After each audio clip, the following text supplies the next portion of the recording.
Hello students, welcome back to this channel.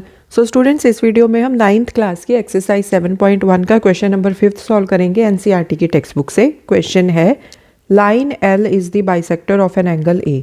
सो यहाँ पर ये जो लाइन एल दी है ना, ये एंगल ए को बाइसेक्ट करती है।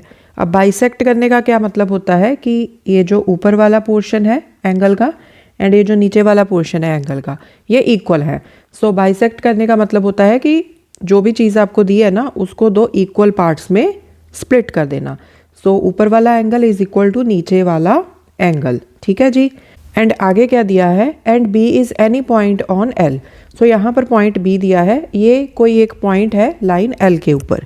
B P and B Q are perpendiculars from B to the arms of angle A.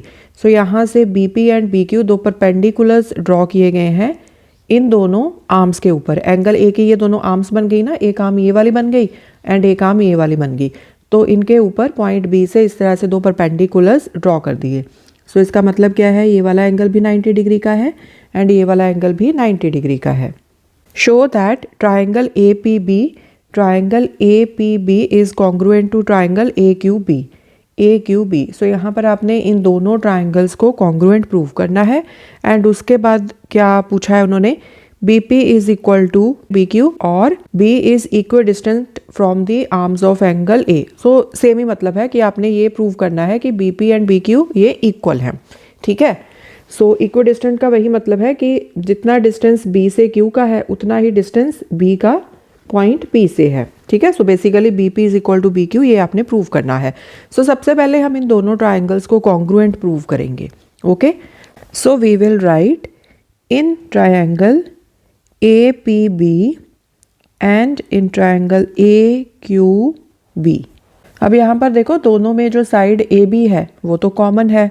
सो हम लिख लेंगे A B is equal to A B because this is common side.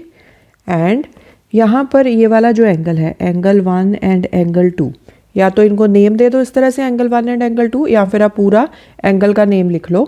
Angle B A Q is equal to angle P A B. ठीक है। सो किसी भी तरह से आप कर सकते हो। Angle 1 is equal to angle 2। अब यहाँ पर आप क्या लिखोगे, रीज़न क्या है, line L is the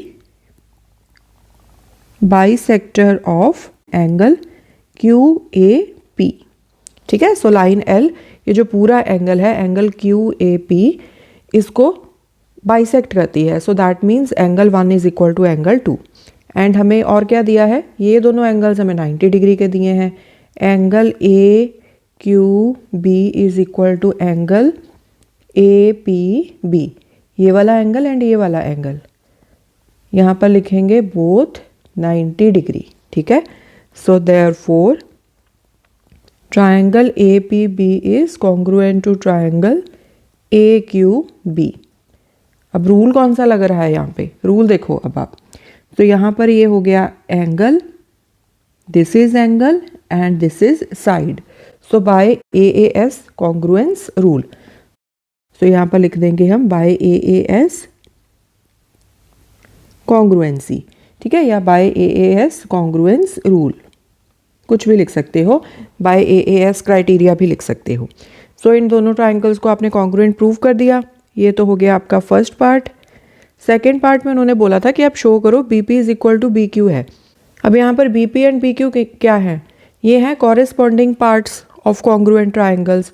so हम लिखेंगे B P is equal to B Q, कैसे, by C P C T, corresponding parts of congruent triangles. So A B side तो दोनों में कॉमन है। ए क्यू के कॉरेस्पॉन्डिंग है side A P and B P के corresponding कौन सी साइड है, B Q. So we can write B P is equal to B Q by C P C T. So hence ये वाला question जो है आपका वो कंप्लीट होता है। Okay. So students, this was question number 5th। More questions we will solve in the coming videos. Thanks for watching, take care.